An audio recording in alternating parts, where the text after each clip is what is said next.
नमस्कार दोस्तों, मैं सेवा श्रीवास्तव एक बार फिर आपके साथ हाजिर हूँ आपकी अपनी कक्षा लोड स्टार एकेडमी में। 27 सितंबर 2020 से 3 अक्टूबर तक का करंट कैप्सूल लेके आज हम आपके साथ आए हैं। तो चलिए शुरू करते हैं इसको। अच्छा, इसके पहले जो करंट कैप्सूल था वीकली, उसकी लिंक आपको डिस्क्रिप्शन में मिल जाएगी, तो आप वहाँ से पिछला वाला वीकली करंट कैप्सूल देख सकते हैं। चलिए देखते हैं। स्विट्ज़रलैंड के स्टेन वावरिंका नाम के टेनिस स्टार ने अपने करियर का 150वां ग्रैंड स्लैम मैच जीता है। ठीक है, तो सबसे पहले यहाँ से दो क्वेश्चन बन सकते हैं। पहला, स्टेन वावरिंका कहाँ से हैं? तो स्विट्ज़रलैंड से। और दूसरा, ये कौन से खेल से संबंधित है? तो आंसर होगा टेनिस। ठीक है, तो आपको ये चीज़ याद रखनी, वैसे आपको पता होगा इस टाइप के क्वेश्चन एग्ज़ाम में बनते ही हैं। तो इन्होंने अपना 150वां ग्रैंड स्लैम मैच जीता है और अभी ये सुर्खियों में है, तो हो सकता है आपके नेक्स्ट एग्ज़ाम में आपको क्वेश्चन मिल जाए। भारत ने केन्या और भूटान के साथ एक दूसरे के देशों में विमानों के आवागमन की व्यवस्था एयर बबल स्थापित की है। तो पूछा जा सकता है कि क्या व्यवस्था स्थापित की है? तो आंसर होगा एयर बबल। इतनी शक्ति हमें देना दाता के गीतकार और लेखक, इनका हाल ही में निधन हो गया। उनका नाम था अभिलाष और काफ़ी फेमस गीत रहा ये। 2 आँखें 12 हाथ फिल्म का नाम है, जिस फिल्म में इस गीत को फिल्माया गया। और इसके अलावा इसके जो गीतकार और लेखक हैं वो हैं अभिलाष। तो इन्होंने ही लिखा है और इन्होंने ही इसको संगीतबद्ध किया है, गाया है। अंतर्राष्ट्रीय वृद्धजन दिवस यानी international day of older persons, ये कब मनाया जाता है? 1 अक्टूबर को। अंतर्राष्ट्रीय कॉफ़ी दिवस, ये कब मनाया जाता है? ये भी 1 अक्टूबर को ही मनाया जाता है। ठीक है, international coffee day and international day of older persons. BRICS देशों के नव विकास बैंक NDB ने Delhi Ghaziabad Meerut regional rapid transit system RRTS, इसका जो है शॉर्ट में बोला जाता है रीजनल रैपिड ट्रांजिट सिस्टम को, इस परियोजना के लिए $50 करोड़ का कर्ज देने की मंजूरी दे दी है। ठीक है, किसने दिया है ये कर्ज? नव विकास बैंक ने, NDB ने दिया है। भारत ने हाल ही में उड़ीसा के बालासोर में एक मिसाइल के नए संस्करण का सफलतापूर्वक परीक्षण किया है। उसका नाम है ब्रह्मोस सुपरसोनिक क्रूज मिसाइल। आपको याद रखनी है, ये ब्रह्मोस मिसाइल का ही एक नया संस्करण है, ब्रह्मोस सुपरसोनिक क्रूज मिसाइल। इसका कहाँ? उड़ीसा के बालासोर में सफलतापूर्वक परीक्षण किया गया। अमेरिका की निजी equity company silver lake partners ने हाल ही में रिलायंस रिटेल में 1875 करोड़ रुपए का अतिरिक्त निवेश देने की घोषणा की है। ठीक है, निवेश करने की घोषणा की। अब यहाँ से क्वेश्चन क्या बनेगा? अब चूंकि ये सुर्खियों में है, तो क्वेश्चन पूछा जा सकता है कि सिल्वर लेक पार्टनर्स क्या है? तो यह एक प्राइवेट कंपनी है जो कि अमेरिका की है और ये रिलायंस रिटेल में निवेश कर रही है। फूड प्रोसेसिंग यानी खाद्य प्रसंस्करण क्षेत्र में विकास को गति देने के लिए केरल राज्य के पलक्कड़ जिले में हाल ही में राज्य के पहले और देश के 20वें मेगा फूड पार्क की शुरुआत की गई। ठीक है, तो यहाँ से ये क्वेश्चन पूछा जा सकता है कि केरल राज्य का जो है पहला फूड पार्क कहाँ बनाया गया है। ठीक है, तो ये केरल में की गई है इसकी शुरुआत। ये 20वां मेगा फूड पार्क है ना। और किसने किया है ये? किस संस्करण में हुआ है? तो ये खाद्य प्रसंस्करण में हुआ है। ठीक है, हाँ, ज़िले का नाम याद रखना। केरल के कहाँ हुआ है? ज़िले का नाम है पलक्कड़। केरल के पलक्कड़ ज़िले में हुआ है ये। ठीक है, 20वां, और केरल का पहला है, ध्यान रखना है। किस राज्य सरकार ने? तो आंध्र प्रदेश ने लघु और सीमांत किसानों के लिए जल कल योजना शुरू की है। ध्यान रखना, जल कल योजना ये आंध्र सरकार ने शुरू की है। किसके लिए है? तो ये लघु और सीमांत किसानों के लिए है, ये बड़े किसानों के लिए नहीं है। वेदांतु ये एक ऑनलाइन ट्यूशन प्लेटफॉर्म है। इसके ब्रांड एम्बेसडर हैं आमिर खान। ठीक है, वेदांतु नाम है ऑनलाइन ट्यूशन प्लेटफॉर्म का, जिसके ब्रांड एम्बेसडर कौन बन गए? आमिर खान। ध्यान रखना है, वेदांतु क्या है? एक ऑनलाइन ट्यूशन प्लेटफॉर्म। हाल ही में पुणे स्थित सीरम इंस्टीट्यूट ऑफ इंडिया ने कोविड-19 वैक्सीन के उत्पादन को 100 मिलियन खुराक से बढ़ाकर 200 मिलियन खुराक करने की घोषणा की है। तो सबसे पहला क्वेश्चन बनेगा, सीरम इंस्टीट्यूट ऑफ इंडिया कहाँ है? कहाँ है? पुणे में है। और इसने जो वैक्सीन के उत्पादन की जो खुराक है वो कितनी बढ़ा दी है? जस्ट डबल कर दी, यानी 100 मिलियन से 200 मिलियन कर दी है। ठीक है, बात करें अंतर्राष्ट्रीय अहिंसा दिवस की, तो हमें सब पता है 2 अक्टूबर को गांधी जयंती, और जो हमारे प्रधानमंत्री हैं लाल बहादुर शास्त्री, उन दोनों का जन्मोत्सव रहता है। और इसी दिन गांधी जयंती के उपलक्ष्य में अंतर्राष्ट्रीय अहिंसा दिवस भी मनाया जाता है।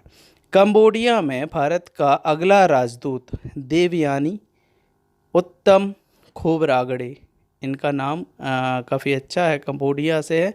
देवयानी ये इंडिया के हैं और ये कंबोडिया में रहेंगे। अब भारत की तरफ से इन्हें राजदूत नियुक्त किया गया है देवयानी को, देवयानी उत्तम खोबरागड़े। ठीक है, केंद्र सरकार की तरफ से अंतर्राष्ट्रीय यात्री उड़ानों को 31 अक्टूबर तक निलंबित कर दिया है। मतलब केंद्र सरकार ने आदेश जारी किया है 31 अक्टूबर तक अंतर्राष्ट्रीय यात्री उड़ानें नहीं होंगी।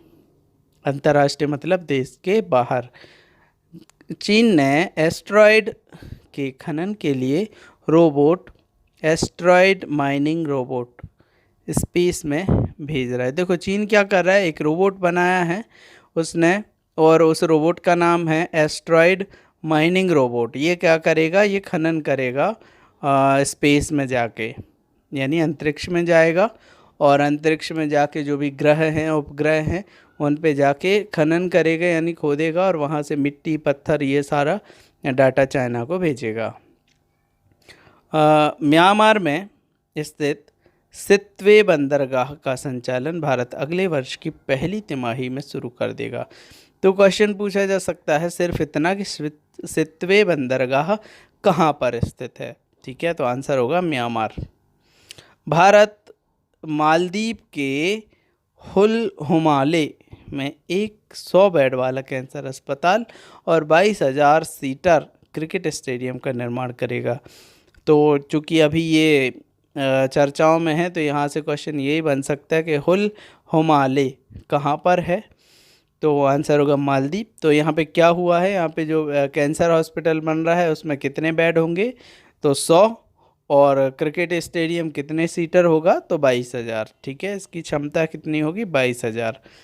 Bengal Peerless housing development company limited ने हाल ही में सौरव गांगुली को अपना ब्रांड एम्बेसडर नियुक्त किया है। ठीक है, और सौरव गांगुली को पता हो आपको तो दादा कहते हैं, और बंगाल में मैक्सिमम फेमस लोग हैं उनको दादा कहा जाता है। तो आप ऐसे कोरिलेट करके इसको याद रख सकते हैं। भारतीय रिजर्व बैंक यानी आरबीआई ने ग्राहक जागरूकता अभियान के लिए बॉलीवुड के मेगा स्टार अमिताभ बच्चन को चुना है। ठीक है, तो अमिताभ बच्चन जी अब क्या करेंगे? ग्राहक जागरूकता अभियान करेंगे। असम की जो है सैयदा अनवरा तैमूर, ये कहाँ की हैं? असम की हैं। ये पहली और एकमात्र महिला मुख्यमंत्री हैं जिनका हाल ही में निधन हुआ है। ठीक है, असम की पहली और एकमात्र महिला मुख्यमंत्री, इनका हाल ही में निधन हुआ है। इनका नाम क्या है? सैयदा अनवरा तैमूर। ठीक, याद रखना है आपको। प्रधानमंत्री नरेंद्र मोदी ने हाल ही में उत्तराखंड में नमामि गंगे मिशन के तहत 6 मेगा प्रोजेक्ट का उद्घाटन किया। तो आपको याद रखना है नमामि गंगे, गंगा कहाँ से निकलती है, मैक्सिमम गंगा कहाँ रहती है? उत्तराखंड, हमें पता है, तो बस हमें याद रखना है नमामि गंगे उत्तराखंड से रिलेटेड है। और किसने उद्घाटन किया? प्रधानमंत्री मोदी जी ने। और इसके अलावा 6 मेगा प्रोजेक्ट जो इसी मिशन के अंतर्गत हैं, उन प्रोजेक्ट्स का जो है उद्घाटन किया है। अंतर्राष्ट्रीय अनुवाद दिवस, इंटरनेशनल ट्रांसलेशन डे कब मनाया जाता है? 30 सितंबर को। ठीक है। बाबरी मस्जिद विध्वंस मामले में लखनऊ की स्पेशल सीबीआई कोर्ट ने मामले पर फैसला सुनाते हुए सभी 32 अपराधियों को बरी कर दिया है। ठीक है। नेक्स्ट है क्वेश्चन, विश्व हृदय दिवस, वर्ल्ड हार्ट डे, तो ये कब मनाया जाता है? 29 सितंबर को। आपको ये दिन याद रखने हैं। वैसे तो मैं एक वीडियो बना के डाल दूंगा सारे डेज पर कि जनवरी से लेकर दिसंबर तक कितने कौन कौन से दिन होते हैं और किस किस रूप में मनाए जाते हैं। बाकी आपको भी ये नोट करते जाना है और याद रखना है। अंतर्राष्ट्रीय मानवाधिकार संस्था एमनेस्टी इंटरनेशनल इंडिया ने हाल ही में भारत में अपना कामकाज रोक दिया। विदेश मामलों की संसदीय समिति का सदस्य हाल ही में हरसिमरत कौर बादल इनको चुना गया है। कुवैत के शेख शवाह अल अहमद जो है ये राजनायक और शासक का हाल ही में अमेरिका के एक अस्पताल में निधन हो गया। ये थे कौन? ये राजनायक थे और वहाँ के शासक थे कुवैत के। ठीक है। और इनका निधन कहाँ हुआ? अमेरिका की हॉस्पिटल में। भारतीय फिल्म इंडस्ट्रीज के शेखर कपूर जो कि एक डायरेक्टर हैं, इनको film and television institute of India FTII society के अध्यक्ष और इसके गवर्निंग काउंसिलिंग के चेयरमैन के तौर पर इनको नियुक्त किया गया। किसको? शेखर कपूर को। ठीक है।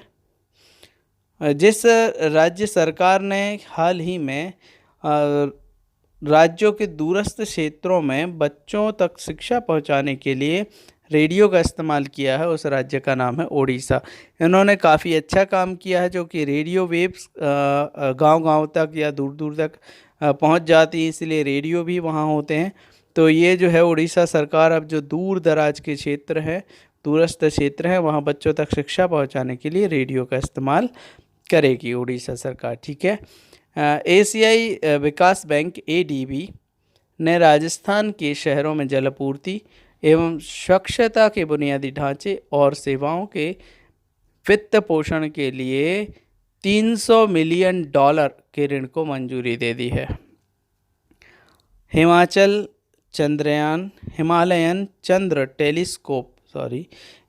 चंद्र टेलीस्कोप के हाल ही में 20 साल पूरे कर लिए हैं। केंद्र सरकार सार्वजनिक स्वास्थ्य देखभाल खर्च को 2025 तक 1.15% से बढ़ाकर 2.5% करेगी, यानी जस्ट डबल कर देगी। ठीक है। हाल ही में भारत ने डेनमार्क के साथ बौद्धिक संपदा सहयोग पर एक समझौता ज्ञापन पर हस्ताक्षर किए हैं। ठीक है। तो बौद्धिक संपदा जब भी बात आए तो अपन को थोड़ा सा याद रखना है, और भी देश जो है भारत से संबंधित, भारत से जुड़े हुए हैं इस मामले में। तो अभी हाल ही में भारत ने किसके साथ ये समझौता ज्ञापन पर हस्ताक्षर किया? तो आंसर होगा डेनमार्क। रक्षा मंत्रालय ने हाल ही में 2290 करोड़ रुपए के हथियार और सैन्य उपकरणों की खरीदी को मंजूरी दे दी है। दूरसंचार नियामक प्राधिकरण यानी ट्राई ने अगले 3 साल के लिए PD वघेला को अपना चेयरमैन नियुक्त किया है। गृह मंत्रालय ने, ये आपको याद रखना है ये वाला पॉइंट, दूरसंचार नियामक प्राधिकरण ट्राई। ठीक है। इनने, क्योंकि ये अगले 3 साल तक रहेंगे, तो ये 3 सालों तक आता रहेगा कि जो है ट्राई के अध्यक्ष कौन है, ट्राई के चेयरमैन कौन है। ठीक है। तो चेयरमैन कौन है? PD वघेला। गृह मंत्रालय हाल ही में राष्ट्रीय जांच एजेंसी NIA के 3 अतिरिक्त शाखाओं को इम्फाल, चेन्नई और रांची, तो आपको याद रखनी है ये तीनों।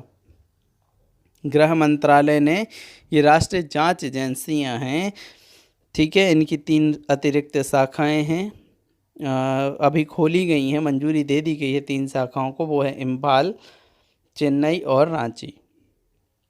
महाराष्ट्र सरकार ने तंबाकू की खपत को कम करने और सिगरेट एवं अन्य तंबाकू उत्पाद अधिनियम 2003 के अनुपालन को सुनिश्चित करने हेतु खुली सिगरेट और बीड़ी की बिक्री पर प्रतिबंध लगा दिया। ये बहुत अच्छा काम किया है महाराष्ट्र सरकार ने। ठीक है, तो आपसे यहाँ से क्वेश्चन कुछ इस प्रकार बनेगा कि एक तो यही पूछ सकते हैं कि किस राज्य सरकार ने, और दूसरा ये पूछ सकते हैं कि इन्होंने, जो महाराष्ट्र सरकार ने ये जो किया है कि आपको खुली सिगरेट और बीड़ी की बिक्री नहीं होगी, ये किस अधिनियम के तहत किया है। ठीक है, तो आपको याद रखना है सिगरेट एवं अन्य तंबाकू उत्पाद अधिनियम 2003, इसके तहत इसको किया है। विश्व मूक बधिर दिवस, वर्ल्ड डीफ डम्ब डे, कब मनाया जाता है? 26 सितंबर को प्रतिवर्ष मनाया जाता है ये।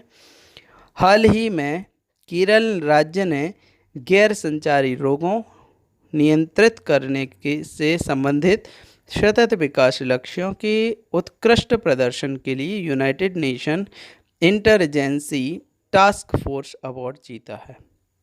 हाल ही में नीतू डेविड, जो कि पूर्व भारतीय क्रिकेटर है ना, इनको उनके लंबे अनुभव के कारण बीसीसीआई ने सीनियर महिला चयन समिति का अध्यक्ष नियुक्त किया है। तो जो नीतू डेविड हैं, ये अब क्या करेंगी? ये अब महिला क्रिकेट खिलाड़ियों का चयन करेंगी, उसकी अध्यक्ष हैं ये समिति की।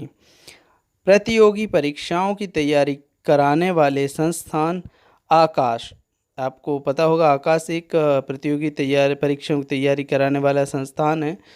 ये कराता है, जैसे नीट है, AIEEE है, JEE मेंस है, इस तरीके के जो है एग्ज़ाम्स कराता है, और एग्ज़ाम्स की तैयारी कराता है। ठीक है, आकाश एजुकेशनल सर्विस लिमिटेड, इसने हाल ही में युवराज सिंह को अपना ब्रांड एम्बेसडर बनाया है, जो कि एक क्रिकेटर हैं, सभी जानते हैं। विश्व पर्यटन दिवस कब मनाया जाता है? 27 सितंबर को। जितने भी विश्व लेवल के दिवस हैं वो सभी जो है प्रतिवर्ष मनाए जाते हैं। कुछ भारत के भी दिवस ऐसे हैं जो प्रतिवर्ष मनाए जाते हैं। हाल ही में जसवंत सिंह, जो कि दिग्गज बीजेपी नेता हैं और पूर्व केंद्रीय मंत्री हैं, इनका 82 वर्ष की उम्र में निधन हुआ।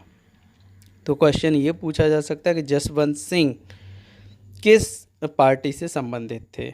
ठीक है, अमेरिका की एक संघीय अदालत ने राष्ट्रपति डोनाल्ड ट्रंप की एक ऐप है ना, जो टिकटॉक ऐप है, उसको प्ले स्टोर पर बैन करने के आदेश दिए हैं। तो राष्ट्रपति जो डोनाल्ड ट्रंप हैं अमेरिका के, इन्होंने आदेश दे दिया है कि आप टिकटॉक को जो है गूगल प्ले ऐप से, स्टोर से बैन कर सकते हैं, या बैन कर दिया है। अखिल भारतीय फुटबॉल महासंघ के वर्ष के सर्वश्रेष्ठ फुटबॉलर के रूप में कौन से 2 खिलाड़ियों को चुना गया? तो पहला है गोलकीपर गुरप्रीत सिंह संधू, और दूसरी महिला मिडफील्डर संजू। तो पहली संधू और दूसरी संजू, याद रखना है। टेलीकॉम कंपनी वोडाफोन ने भारत सरकार के खिलाफ 20,000 करोड़ रुपए का टैक्स केस जीत लिया है। तो वोडाफोन ने ये टैक्स केस जीत लिया। कितने का था ये? 20,000 करोड़ का। विश्व बैंक ने हाल ही में बांग्लादेश में सुरक्षित पानी और स्वच्छता के लिए $200 मिलियन के ऋण को मंजूरी दे दी है। विश्व रेबीज दिवस, वर्ल्ड रेबीज डे, कब मनाया जाता है? 28 सितंबर को। हाल ही में रेबीज़ है क्या? रेबीज़ जो लार वाले जानवर होते हैं, जैसे कुत्ता है, बंदर है, इस टाइप के जो जानवर होते हैं, उन जानवरों की लार में पाया जाता है ये। और जब ये हमें बाइट करते हैं या हमें काट लेते हैं तो ये हमारी बॉडी में आ जाता है। ठीक है, रेबीज़। तो ये कब मनाया जाता है दिन रेबीज़ डे? 28 सितंबर को। हाल ही में जो है असम राज्य सरकार ने पर्यटन संजीवनी योजना की घोषणा की। तो यहाँ पे कौन सी योजना शुरू होने वाली है असम में? पर्यटन संजीवनी योजना। ध्यान रखना, पर्यटन संजीवनी योजना असम राज्य से संबंधित है। इसरो जो है 2025 में अपना शुक्र मिशन लॉन्च करेगा। ठीक है, अपना जो है शुक्र मिशन, वीनस मिशन लॉन्च करने वाला है। इसमें भारत के साथ फ्रांस भी हिस्सा लेगा। ठीक है, तो ये था हमारा आज का करंट अफेयर्स का करंट कैप्सूल। अगले हफ्ते फिर अगले संडे को मिलेंगे हम फिर एक हफ्ते का करंट अफेयर्स लेके। तब तक के लिए धन्यवाद। Thanks for watching this video. Please like, share और सब्सक्राइब जरूर करें। सब्सक्राइब करने के साथ ही बेल आइकॉन ज़रूर दबाएं ताकि हमारे नोटिफिकेशन समय से आपको मिलते रहें। इसके अलावा आपके जो भी डाउट्स हैं आप कमेंट बॉक्स में उन्हें कमेंट कर सकते हैं। मेरे द्वारा सभी डाउट्स को पूर्णतः जो है आपको सॉल्व करके दिया जाएगा। धन्यवाद। जय हिंद।